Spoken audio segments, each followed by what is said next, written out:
خوش آمدید، خیر مقدم اور ویلکم ہے آپ سامعین و ناظرین کا آپ کے اپنے ہی پسندیدہ یوٹیوب چینل اردو تدریس پر۔ یہ ویڈیو آپ لوگوں کے لیے بہت ہی خاص ہے کیونکہ آج ہم بہار بورڈ میٹریکولیشن ایگزام جو آپ کا 2025 میں کچھ دنوں کے بعد میں جو آپ کا ایگزام شروع ہونے والا ہے، اسی کے لیے پریکٹس سیٹ لے کر حاضر ہوا ہوں۔ یہ پریکٹس سیٹ اردو والوں کے لیے، جن لوگوں کا سبجیکٹ اردو ہے، تو آپ کو جو معلوم ہے کہ درخشاں حصہ دوم اور روشنی دو کتابیں آپ کے سلیبس میں ہیں۔ آپ جب کوشچنس کا انالیسس کریں گے، دیکھیں گے تو روشنی سے 4 سے 5 کوشچنس رہتے ہیں اور باقی جو آپ کا 95% کوشچنس جو رہتے ہیں وہ آپ کا درخشاں سے ہی رہتا ہے۔ تو ہم اس پریکٹس سیٹ لائے ہیں۔ اس پریکٹس سیٹ میں سارے آبجیکٹیو کوشچنس ہوں گے، یعنی ایم سی کیوز ہوں گے، اور یہ ایم سی کیوز ویسا ہی ہے جو اب تک کے یا تو بہار بورڈ کے ایگزام میں اس سے پہلے پوچھے گئے ہوئے ہیں یا پھر پوچھے جانے کے چانسز ہیں۔ تو بہت امپورٹنٹ ہے، آپ کو ایگزام میں معلوم ہے کہ 100 آبجیکٹیو کوشچنس رہیں گے، جس میں سے آپ کو 50 کا جواب دینا ہے۔ جو آپ 50 صحیح جواب دیں گے اور پہلے والا اسٹارٹنگ میں جو 50 رہے گا وہ 50 آپ کا گنتی ہوگا۔ تو آبجیکٹیو کوشچنس یعنی ایم سی کیوز آپ کے ایگزام کے پرپس سے بہت فائدہ مند ہو جاتا ہے یا بہت لازمی ہو جاتا ہے۔ اس وجہ سے میں اسی سیریز میں شروع کر رہا ہوں۔ یہ اس سیریز کی تیسری ویڈیو ہے، یعنی 2 ویڈیو آلریڈی آپ کو میں بنا چکا ہوں۔ آپ نے نہیں دیکھا ہے تو چینل پر ویڈیو اویلیبل ہے، آپ اسے آج ہی دیکھیے اور ریویژن کیجئے۔ اور باقی ہم 100 کوشچن کا ایک ہم نے سیٹ تیار کیا ہے، تو اس ایک سیٹ کو ہم پھر سے 2 گروپ میں کر کے یعنی 50-50 کر کے 2 ویڈیو لائیں گے۔ تو اس ویڈیو میں ہم سوال نمبر 1 سے لے کر 1 سے 50 تک کوشچنس کو سولو کریں گے۔ باقی اس کے بعد والی جو ویڈیو آئے گی اس میں آپ کا کوشچن نمبر 51 سے لے کر 100 تک کے بیچ میں ہوگا، ٹھیک ہے؟ تو چلیے، یہ انفارمیشنز تھی، باقی اب ہم ویڈیو شروع کرتے ہیں۔ اور آپ سبھی سے ریکویسٹ ہے، جن لوگوں نے ابھی تک چینل کو سبسکرائب نہیں کیا ہے ضرور سبسکرائب کر دیجئے اور بیل آئیکن کو بھی پریس کر دیجئے تاکہ ہماری سبھی ویڈیو کی نوٹیفیکیشن آپ کو ایزیلی ملتی رہے۔ سب سے پہلا سوال آپ کے اسکرین پر ہے، درج ذیل میں ندا فاضلی کا شعری مجموعہ کون سا ہے؟ ندا فاضلی جو ایک شاعر ہیں، بجلی کا کھمبا نام سے آپ کی کتاب میں ان کی ایک نظم شامل ہے، آزاد نظم ہے۔ یہاں پر سے ان کا شعری مجموعہ پوچھا جا رہا ہے۔ کیا ہے؟ شعری مجموعہ۔ شوخی تحریر، آہنگ زندگی کی تڑپ، انکار، یا پھر اس میں سے کیا ہے؟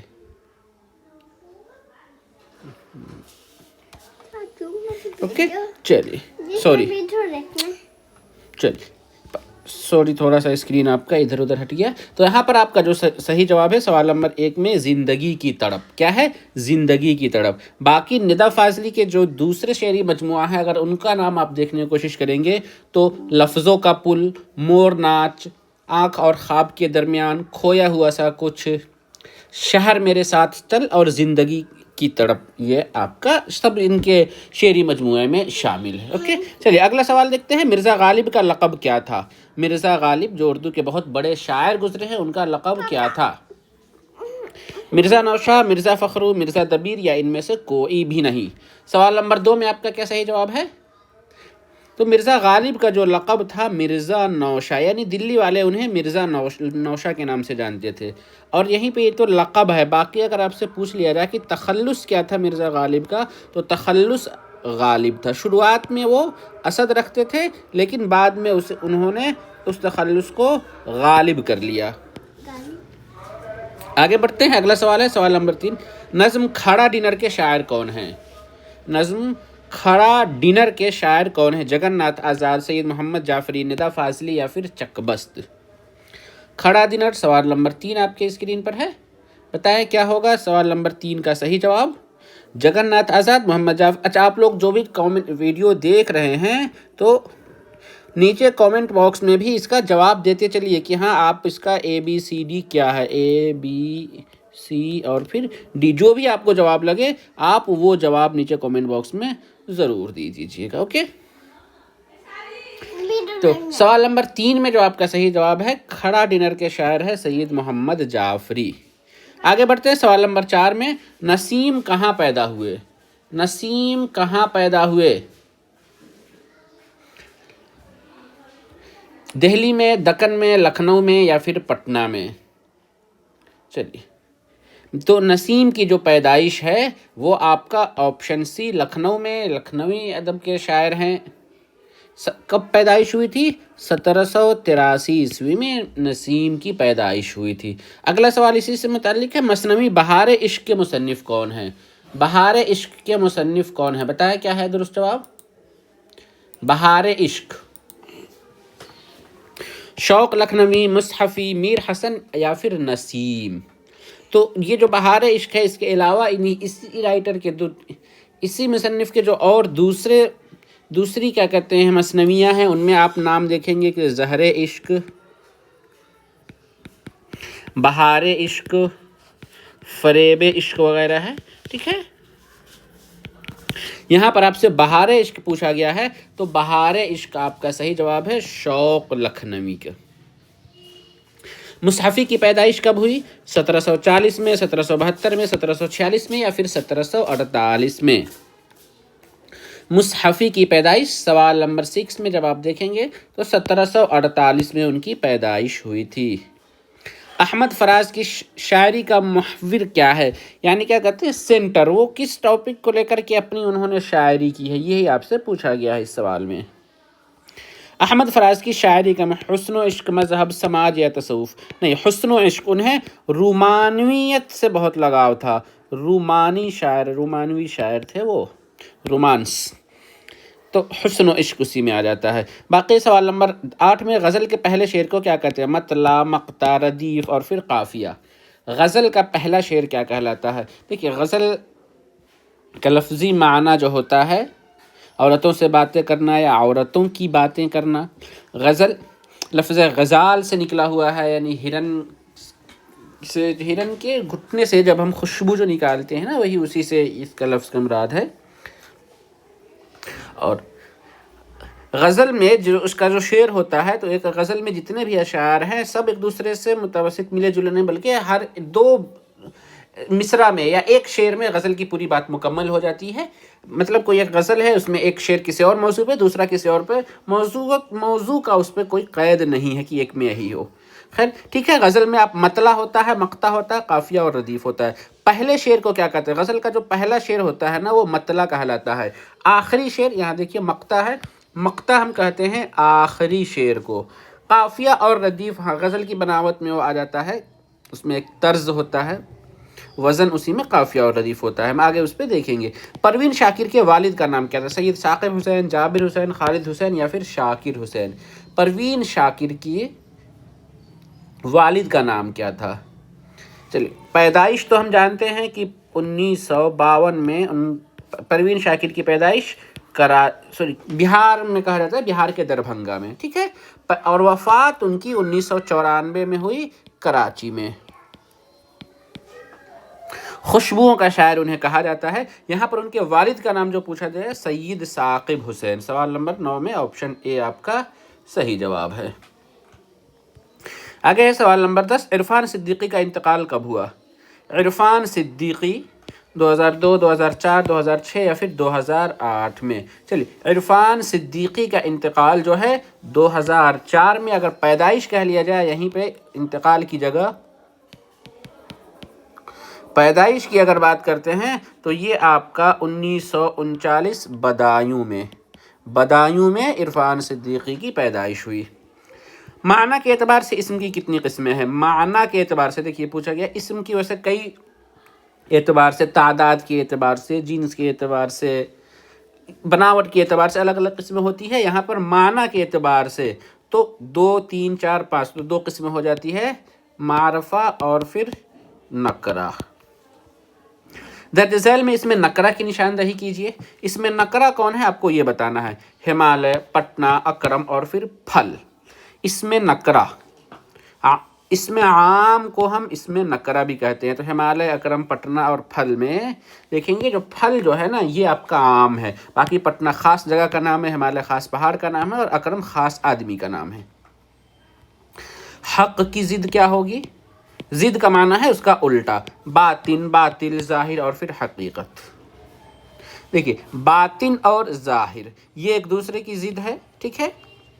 باطل اور حق یہ ایک دوسرے کی ضد ہے، تو آپشن بی آپ کا یہاں پر صحیح جواب ہوگا، اور حق اسی سے یہ حقیقت بنا ہے، تو اس لیے ضد میں نہیں ہے۔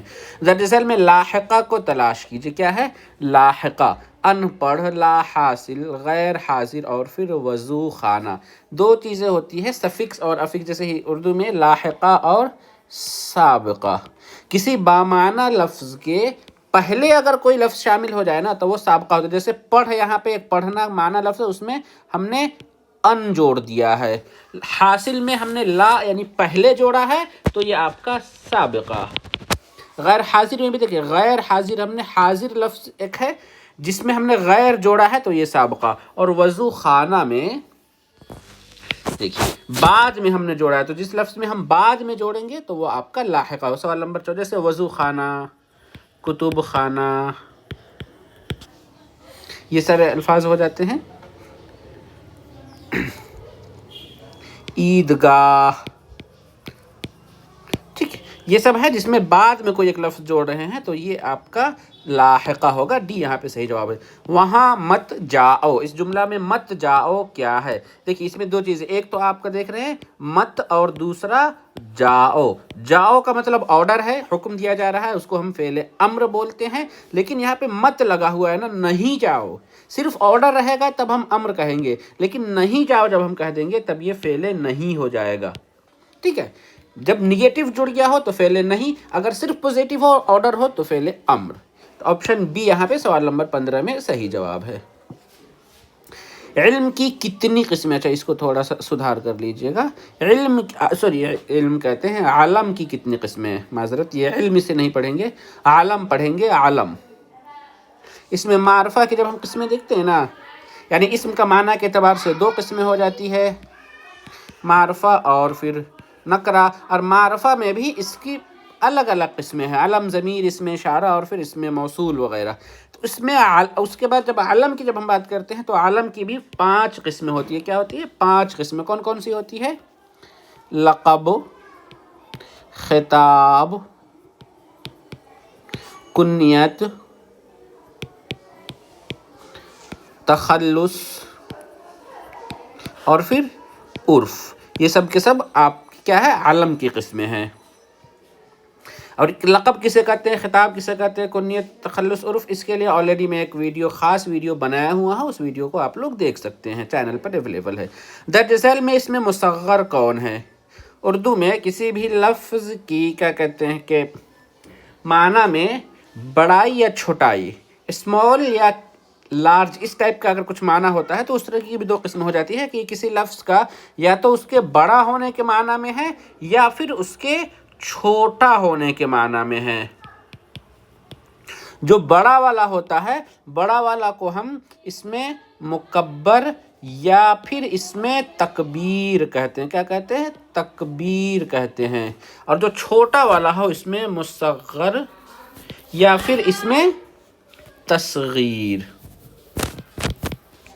یہاں پر ہے اس میں مصغر کون ہے درج ذیل میں سے؟ تو جو چھوٹا ہونا کا معنی آتا ہے کتاب، ایک لفظ ہوتا ہے کتاب، اور دوسرا اسی سے اس کا جو چھوٹا والا ہو جاتا ہے وہ آپ کا کتابچہ۔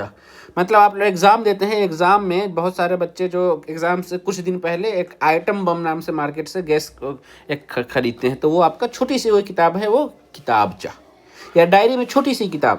ایک بڑی کتاب ہے جو آپ کلاس بک میں پڑھتے ہیں، ٹیکسٹ بک وغیرہ ہے، لیکن اس کی ایک چھوٹی سائز کی کتاب آتی ہے، وہ آپ کے لیے کتابچہ کہلاتا ہے۔ باغ سے باغیچہ، باغ مطلب پھلواری، بڑا سا گارڈن، اور باغیچہ جو کہتے ہیں نا، تو باغیچہ جو ہم گھر کے آس پاس میں جو کیاری وغیرہ لگاتے ہیں۔ اور ڈبہ ہے تو ڈبہ بڑا ہے، اگر ہم ڈبیا کہہ دیں گے تو یہ چھوٹا ہو جائے گا۔ عہد کا ہم صوت لفظ کیا؟ صوت کا معنی ہوتا ہے آواز، صوت کا معنی آواز، تو اس سے ملتا جلتا آواز والا لفظ کون سا ہے؟ عہد سے عرض ہے، عرض ہے، عبد ہے یا عرب ہے؟ دیکھیے عہد کا معنی ہوتا ہے زمانہ، کیا ہے؟ زمانہ۔ عبد کے معنی کیا ہے؟ ہمیشہ۔ تو یہاں پر ہمیں معنی سے نہیں جانا ہے، بلکہ پڑھنے میں ایک جیسا جو لگ رہا ہے ہمیں اس سے دیکھنا ہے، تو پڑھنے میں ہمیں جو ایک جیسا لکھ رہا ہے عہد سے عبد ہوگا، تو آپشن سی صحیح جواب ہے۔ درج ذیل میں کون سا لفظ مذکر ہے؟ تذکیر و تانیث ہمیں لفظ کا پوچھا جاتا ہے کہ اس کے جب ہم پڑھتے ہیں تو پڑھنے میں وہ مذکر یا مؤنث کیا استعمال ہوتا ہے؟ مذکر یا مؤنث دو ہوتے ہیں، پھر اس کی دو قسمیں ہو جاتی ہے، حقیقی، جنسی اور حقیقی، یعنی کوئی بھی لفظ ہے مذکر ہے، جنسی، حقیقی ہے، سمعی ہے، وہ سب باقی آپ کو لیکن اتنا ڈیٹیلز میں نہیں جانا، بس یہ سمجھیے لفظ مذکر کون سا ہے۔ اذان، آگ، آواز اور پھر بادل۔ جیسے اذان ہم کہتے ہیں کہ اذان ہو رہی ہے، اذان ہو رہی ہے۔ آگ، جنگل کی آگ، جنگل کی آگ، میری آواز اچھی ہے لیکن بادل گرج رہا ہے، دن کا بادل، دھواں والا بادل، یا اس طریقے کا، تو بادل جو ہے وہ آپ کا مذکر ہے، ڈی صحیح جواب ہو جائے گا۔ درج ذیل میں سابقہ کے نشاندہی، دیکھیے سابقہ جیسے سبق معنی ہوتا ہے جو پہلے کے، کسی لفظ میں ہم کسی بھی بمعنی مطلب جو لفظ ہے اس میں پہلے کوئی ایک اور لفظ جوڑ دیں گے، جیسے گاہ، خانہ، قبرستان اور باقاعدہ۔ اس میں آپ کو یہ بتانا ہے کہ سابقہ کون سا ہے، سابقہ کون سا ہے۔ دیکھیے عید اور گاہ، عید پلس گاہ آپ کو ہے، غسل میں غسل پلس خانہ ہے، عید یہاں پہ پہلے معنی میں ہے، غسل خانہ میں پہلے معنی میں ہے، ہاں قبرستان دیکھیں گے، قبر اور استھان، یعنی ہندی سے مان لیجیے لفظ ویسے جیسے پاکستان، ہندوستان، افغانستان وغیرہ اسی طریقے سے، یا گلستان وغیرہ کہتے ہیں، تو قبرستان قبر کی جگہ۔ لیکن باقاعدہ میں دیکھیے، ہاں گاہ، خانہ اور استان، یہ سب آپ کو ایک معنی دے رہا ہے جو کسی دوسرے سے ملنے کے بعد اس کے معنی پتہ چل رہا ہے۔ لیکن باقاعدہ میں جو دوسرا والا لفظ دیکھیں نا، قاعدہ خود ایک معنی دار ہے، اس میں ہم نے با جوڑ دیا، کیا ہے؟ تو کسی بھی بمعنی لفظ سے پہلے اگر کوئی ایک لفظ جوڑتے ہیں نا تو وہ آپ کا سابقہ کہلاتا ہے۔ تو یہ ڈی والا سابقہ ہے، باقی سب لاحقہ ہے۔ دوحہ میں کتنے مصرے ہوتے ہیں؟ دوحہ یہ دو سے بنا ہوا ہے، تو اس میں آپشن آپ کا ڈی ہو جائے گا، دو مصرے ہوتے ہیں۔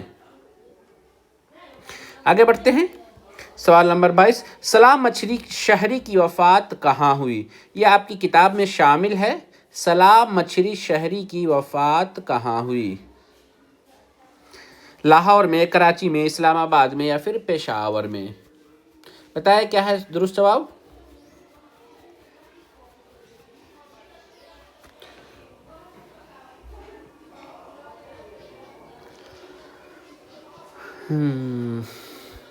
سلام مچھری سوال نمبر 22 میں جو آپ کا صحیح جواب ہے۔ اچھا آپ کو کامنٹس وغیرہ میں لکھتے رہیے کہ ہاں کیا کیا اس کا صحیح ہے، جو جواب دیتے چلے، اور بعد میں خود ایک کامنٹ کر کے یہ بھی بتائیے کہ 50 کوشچنس میں سے آپ کے کتنے صحیح ہوئے، یعنی آپ کے کتنے کوشچنس آپ نے صحیح کیے ہیں آؤٹ آف 50۔ تو سلام مچھری شہری کی جو وفات ہے لاہور میں ہوئی، کب؟ 1973 میں۔ آگے بڑھتے ہیں، درج ذیل میں مصرع مکمل کیجئے۔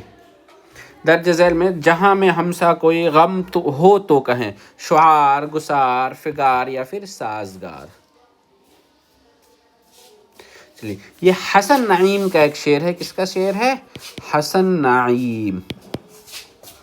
حسن نعیم، اس میں جو اس کا پہلا مصرع ہے، کہانی دور جنوں کی کہیں تو کس سے نعیم، جہاں میں ہمسا کوئی غم شعار ہو تو کہیں، کیا ہے؟ آپشن اے صحیح جواب۔ سوال نمبر 24، پروین شاکر کی کلیات کس عنوان سے شائع ہوا؟ پروین شاکر جو ایک شاعرہ ہے، ماہ تمام، خوشبو، خود کلامی اور پھر صدبرگ۔ تو پروین شاکر کی کلیات کا جو مجموعہ ہے وہ آپ کا ماہ تمام کے نام سے ہے، باقی جو خود کلامی، شاعری، صدبرگ، یہ سب ان کا شعری مجموعہ ہے۔ اچھا گجن ناتھ نہیں، اس کو آپ جگن ناتھ کر لیجئے، کیا ہے؟ جگن ناتھ آزاد نے کس مضمون میں ایم اے کیا؟ عربی، ہندی، فارسی اور پھر انگریزی۔ تو انہوں نے فارسی زبان و ادب میں ایم اے کیا تھا۔ اگلا سوال ہے، شوق کی مثنیوں میں سب سے زیادہ مقبولیت کس مثنوی کو حاصل ہے؟ شوق کی مثنوی، فریب عشق کو، زہر عشق کو، بہار عشق کو، یا ان میں سے کوئی بھی نہیں؟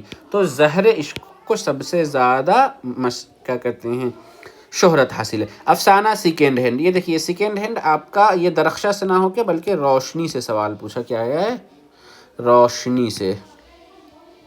اندر گوسوامی، ہری موہن جھا، ویکم محمد بشیر اور پنّا لال پٹیل۔ سوال نمبر 27 میں افسانہ سیکنڈ ہینڈ جو ہے ویکم محمد بشیر، اس کا افسانہ ہے اور اس افسانے کو ترجمہ کس نے کیا ہے اردو میں؟ جیلانی بانو نے۔ رام بلدراؤ اور وشال مہتو کس افسانہ کا کردار ہے؟ واترک کے کنارے، ارجن، خالی صندوق یا پھر انگریزیا بابو۔ سوال نمبر 28 میں چلیے تو یہ ارجن جو افسانہ ہے اس کے کردار ہے، یہ ایک بنگالی، یہ آپ کا جو ارجن ہے یہ کیسے، یہ بنگالی کہانی ہے اور اسے شافع قدوائی نے اردو میں ترجمہ کیا ہے۔ درج ذیل میں سے سیتا کانت مہاپاترا کی نظم کون سی؟ یہ سبھی تو 3-4 کوشچنس لگاتار آ رہے ہیں سب کی روشنی سے۔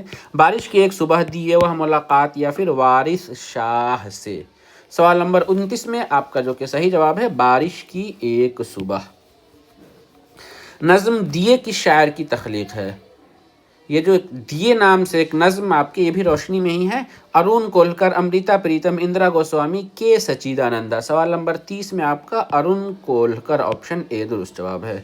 سوال نمبر 31، افسانہ فرار میں محمود کا ایک دوست ہے اس کا نام کیا ہے؟ آپ کی نصاب یہ چلیے درخشاں سے پھر سے ہم بیک آ گئے ہیں اور درخشاں کا ہی سوال ہے۔ فرار ایک آپ کی کتاب میں افسانہ ہے، اس میں محمود کا ایک دوست ہے اس کا نام کیا ہے؟ ندیم ہے، کلیم ہے، حکیم ہے یا پھر عظیم ہے؟ اور یہ افسانہ فرار کیا کہتے ہیں، یہ افسانہ کس نے لکھا ہے؟ سید محمد محسن نے۔ کیا ہے؟ سید محمد محسن کا یہ افسانہ ہے۔ تو یہاں پر سوال نمبر 31 میں ہے عظیم نام رہتا ہے۔ درج ذیل میں الف مقصورہ کس کی مثال ہے؟ الف مقصورہ ادب کی، آگ کی، آدم کی یا پھر آب کی۔ دیکھیے الف مقصورہ اور الف ممدودہ دو طرح کے الف ہوتے ہیں، ایک مقصورہ اور دوسرا ممدودہ۔ تو ویسے تمام الف جس میں الف مد آ یا اس طریقے کچھ لگا ہوا، یہ والا جو لگا ہوا ہو نا، یہ خاص طور سے یہ، تو وہ آپ کا الف ممدود ہے۔ جیسے آگ میں یہ الف پر اوپر، یا آب میں بھی ہے، آدم میں بھی ہے، تو یہ سب کے سب ممدودہ ہے، باقی ادب آپ کا اس میں مقصورہ ہے۔ زر میں سے اس لفظ کی نشاندہی کیجیے جس میں نون غنہ ہے۔ دربان، ارمان، چاند اور پھر سامان۔ اس لفظ میں جس میں نون غنہ ہے، نون غنہ، تو دیکھیں دربان، سامان، ارمان ایک ہی طریقے، اور چاند جو ہے دال سے پہلے اس میں آ رہا ہے، اس میں نون غنہ ہے، باقی سب میں نون معکوف ہے۔ کلمہ کی کتنی قسمیں ہوتی ہے؟ 2 ہوتی ہے، 3 ہوتی ہے، 4 ہوتی ہے، 5 ہوتی ہے۔ سوال نمبر 34 چلیے، کلمہ کی 2 قسمیں ہوتی ہے، موضوع اور پھر محمل۔ کیا ہے؟ موضوع اور پھر محمل۔ آپشن اے درست جواب ہے۔ سوال نمبر 35، درج ذیل میں اس میں معرفہ کی نشاندہی کیجیے۔ قلم، ندی، گنگا اور پھر پہاڑ۔ 35 میں اس میں معرفہ کیا ہے اس کی نشاندہی کیجیے۔ قلم ہے، ندی ہے، پہاڑ ہے یا پھر گنگا ہے۔ معرفہ کسی خاص نام کو کہتے ہیں، قلم کوئی بھی خاص نہیں ہے، پہاڑ کوئی بھی ہو سکتا ہے، ندی کوئی بھی، لیکن گنگا یہ ایک ہی ندی کا نام ہے۔ جیسے ندی ہم کوئی بھی ندی، یہاں پہ گنگا، جمنا وغیرہ کچھ بھی لے سکتے ہیں، سندھو لے سکتے ہیں، لیکن جب ہم خاص کر دیں گے کسی ایک کا نام لے لیں گے تب یہ آپ کا اس میں معرفہ ہو جائے گا۔ سینے پر سانپ لوٹنا ایک محاورہ ہے، سانپ پالنا، سانپ سے کھیلنا، حسد کرنا یا پھر غرور کرنا۔ دیکھیے سینے پر سانپ لوٹنا مطلب ہوتا ہے ہم کسی سے عرشیا رکھیں یا پھر جلن ہو، ہمیں دوسرے سے جلن ہونے لگے، وہی حسد کرنا ہے۔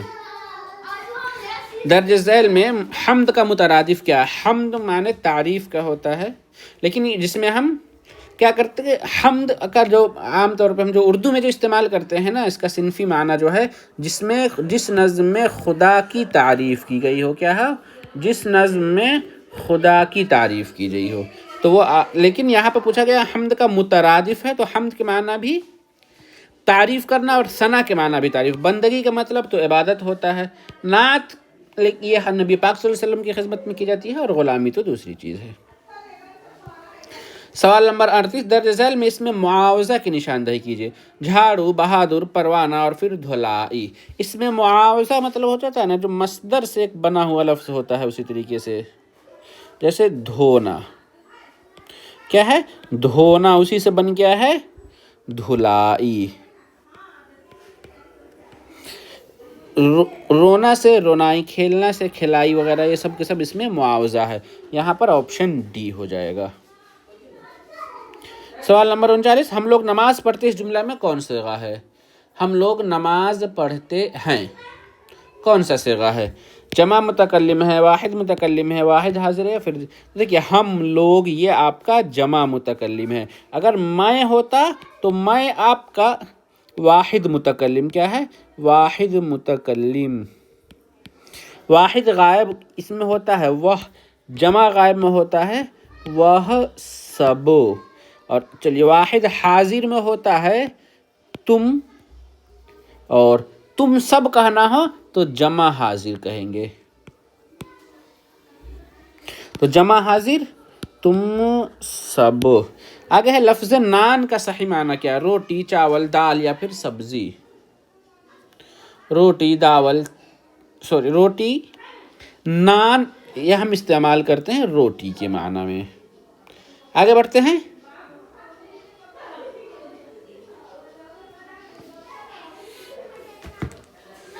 احمد انگریزی سیکھتا ہے اس جملہ میں سیکھتا ہے کون فعل ہے؟ احمد انگریزی سیکھتا ہے اس جملہ میں سیکھتا ہے کون فعل ہے؟ فعل ماضی ہے، فعل حال ہے، مستقبل ہے، یا ان میں سے کوئی بھی نہیں؟ احمد انگریزی سیکھتا ہے، سیکھنا یہ کیا ہے؟ اس میں سے فعل پوچھا جا رہا ہے نا، زمانہ یعنی فعل. ماضی نہیں، مستقبل. ماضی ہم کہتے ہیں نا جو ہمارا پاسٹ والا ہوتا ہے، مستقبل کہتے ہیں جو آپ کا فیوچر والا ہوتا ہے. ٹھیک. اور حال کہتے ہیں ہم پرزینٹ کو. تو یہاں پہ سیکھتا ہے جو آپ سے پوچھا جا رہا ہے اس جملہ میں کون سا فعل ہے؟ تو فعل حال ہے یعنی پرزینٹ میں. یہ پرانا مکان ہے جملہ میں موصوف کون ہے؟ کسی بھی لفظ میں جب ہم کسی کی کوئی خوبی یا خامی جب بیان کرتے ہیں نا، دو چیزیں ہو جاتی ہے، موصوف اور پھر صفت. موصوف ہم جس کے بارے میں کوئی چیز بیان کریں، اور پھر صفت ہم کہتے ہیں جس لفظ سے یا جس کے ذریعے کسی کی ہم تعریف بیان کریں یا خوبی جو بھی کچھ. پرانا مکان ایک لفظ ہے، مکان اور اس کی خوبی بیان کی جا رہی ہے، کیسا ہے یا خامی ہے؟ پرانا ہے. اگر ہم اسی میں کہہ لیں گے کہ نیا ہے، اچھا ہے، خوبصورت ہے، بڑا ہے، تو یہ سب کے سب اس کی خوبی ہے. تو جس لفظ کے بارے میں جو کچھ ہم بیان کریں گے تو وہ آپ کا موصوف، اور جس لفظ سے اس کے بارے میں کچھ چیز بیان کریں گے وہ آپ کی صفت ہو جاتی ہے. تو پرانا مکان میں مکان کیا ہے؟ موصوف ہے. مکان موصوف ہے اور پرانا، نیا، بڑا، اچھا، خوبصورت یہ سب کے سب صفت ہے. 43 ہے شاعر کو ظلمت دہر میں کس کی تلاش ہے؟ نور ایمان، نور سحر، نور عقیدت یا پھر نور فردوس. شاعر کو ظلمت دہر میں کس کی تلاش ہے؟ سوال نمبر 43. نور ایمان، نور عقیدت، نور سحر. یہ آپ کی کتاب سے یعنی نصاب میں جو شامل آپ کی کتاب میں جو نظم ہے اسی سے یہ آپ کو سوال پوچھا گیا ہے. سوال نمبر 43 میں یہ جو سب سے پہلے جو حمد ہے نا شبنم کمالی کی، حمد شبنم کمالی کی، اسی سے یہ سوال ہے. یہاں پر آپ کا جو صحیح جواب ہے نور سحر. قمر جہاں کا کون سا افسانہ نصاب میں شامل ہے؟ قمر جہاں کا کون سا افسانہ؟ تو کٹی ہوئی شاخ قمر جہاں کا. آشیانہ کی اگر ہم بات کریں گے تو یہ آپ کے لیے نگار عظیم کی ہے. فرار یہ آپ کا سید محمد محسن کا ہے. سید محمد محسن. اور بھابھی جان یہ سہیل عظیم آبادی کا. کیا ہے؟ سہیل عظیم آبادی. تو کٹی ہوئی شاخ صحیح جواب ہے. آگے بڑھتے ہیں. سوال نمبر 45. کاربن ڈائی آکسائڈ میں کتنا اضافہ؟ اپنے شامل ایک مضمون ہے نا عالمی حدت، گلوبل وارمنگ جو ہے وہی. کاربن ڈائی آکسائڈ میں کتنا اضافہ ہوا ہے اس مضمون کے مطابق؟ 21، 31، 12 یا پھر 11. سوال نمبر 45 میں چلیے 31% جو آپ کا آپشن بی ہے۔ اگر اسی میں کہہ دیا جائے اس کی جگہ میتھین کتنے پرسنٹ ہوا ہے، تو میتھین کی جب ہم بات کرتے ہیں نا تو 149%، لگ بھگ 150%۔ ڈاکٹر عبد المغنی کی پیدائش کب ہوئی؟ ڈاکٹر عبد المغنی جو آپ کا ایک کیا کہتے ہیں ادب نام سے ایک مضمون ہے، ادب، اردو ادب، اردو ادب سے انہوں نے مضمون لکھا ہے۔ ان کی پیدائش پوچھا 1930 میں، 32 میں، 43 میں یا پھر 1936 میں۔ چلیے پیدائش ان کی 1932 میں ہے۔ اگر اسی میں وفات پوچھ لیا جائے تو وفات 2006 میں ہے۔ آگے بڑھتے ہیں۔ لطف الرحمن کے والد کا نام کیا تھا؟ لطف الرحمن کا تعلق کس سے تھا؟ سیاست سے تھا۔ RJD کے وہ لیڈر بھی رہے ہیں۔ مولوی والد کا نام پوچھا جا رہا ہے نا، مولوی عبد الغفور، مولوی عبد الودود، مولوی عبد الشکور یا مولوی عبد الحق؟ اور صحیح جواب ہے آپشن ہے مولوی عبد الغفور۔ ان کا تعلق لطف الرحمن کا ضلع چھپرا سے تھا، یعنی سارن سے ہے۔ کب؟ 1941 میں ان کی پیدائش ہوئی۔ حمیدہ نصوح کی کون تھی؟ حمیدہ نصوح کی کون تھی؟ نواسی، پوتی، بھانجی یا پھر بیٹی؟ تو حمیدہ جو ہے نا نصوح کی بیٹی تھی۔ آپشن ڈی آپ صحیح جواب دیں گے۔ توبۃ النصوح آپ کی کتاب میں شامل ہے، ان کا کہتے ہیں ناول کا ایک مضمون ہے توبۃ النصوح۔ اس کو کس نے لکھا ہے؟ توبۃ النصوح کو ڈپٹی نذیر احمد، کیا ہے؟ نذیر احمد۔ چلیے شامل نصاب خط میں شہباز نے کس کی تعطیل میں گھر آنے کا ذکر کیا؟ یہ مکتوب نگاری سے ایک متعلق سوال ہے۔ تو جو شہباز ہے عبد الغفور شہباز، انہوں نے تعطیل کا معنی ہوتا ہے چھٹی، کیا ہے؟ چھٹی یعنی اوکاش یا ہولی ڈے ہم کہتے ہیں انگریزی میں۔ تو تعطیل میں یہ محرم کی تعطیل، محرم یوم عاشورہ کی چھٹی میں۔ آخری سوال آج کی اس ویڈیو کا ہے، بیدی کے پہلے افسانوی مجموعہ کا نام کیا ہے؟ راجندر سنگھ بیدی، ان کا انٹرویو آپ کی کتاب میں شامل ہے۔ تو ان کا انٹرویو، لیکن یہاں پر ان کے افسانوی مجموعہ کا نام پوچھا جا رہا ہے، تو دانہ و دام، ان کا پہلا افسانوی مجموعہ دانہ و دام تھا۔ تو چلیے 50 کوشچنس آج کی اس ویڈیو میں یہیں پر کمپلیٹ ہوئے، اور باقی جو 50 کوشچن ہیں پھر ہم نیکسٹ ویڈیو میں آپ کو لائیں گے۔ ٹوٹل آپ کے 100 سوال ہو جائیں گے اور ایک پریکٹس سیٹ مکمل ہو جائے گا۔ تو اس ویڈیو کو ہم اینڈ کرتے ہیں، لیکن کمنٹس میں آپ لوگ یہ ضرور بتائیے کہ کل کتنے جواب آپ کے صحیح ہوئے، اور کوئی اور ڈاؤٹ ہے، کسی اور ٹاپک پہ کوئی اور سوال ہے تو وہ بھی ہمیں پوچھ سکتے ہیں۔ اور لاسٹ میں چلتے چلتے ریکویسٹ کہ اگر ابھی تک آپ نے ہمارے چینل کو سبسکرائب نہیں کیا ہے تو ضرور سبسکرائب کر لیجئے اور بیل آئیکن کو بھی پریس کر دیجئے تاکہ ہماری سبھی ویڈیو کی نوٹیفیکیشن آپ کو ایزیلی ملتی رہے۔ ملتے ہیں پھر اگلی ویڈیو میں، تب تک کے لیے شکریہ، اللہ حافظ۔